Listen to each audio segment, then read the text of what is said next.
बा पतो बिया हमरा नाक में दम क के रख ले बिया कहत सन का कि पतो गाय या तार गाय। ए दीदी का खिसियाल बनी जी? खिसियाई ना हो आय हाय पतो बिया बुझाता जवार में एगो हमरे पतो बिया ओकरा हमेशा बाई समय रहता।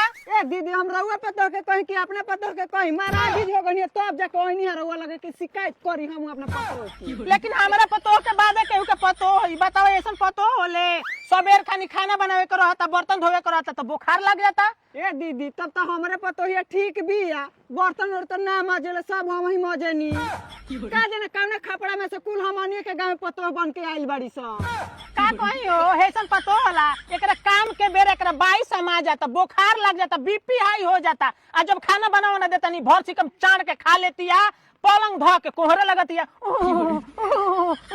हेंग पतो होले। अम्मा ए अम्मा का रे हई देखे मां के दाउर नाक में के गिरल बा।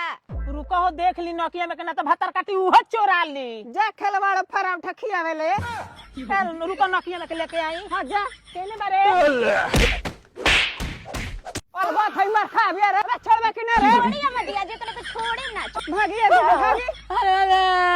अरे हम का जानी कि हमारा संगवा अच्छा लकारी रे फराम ठखइलु हनु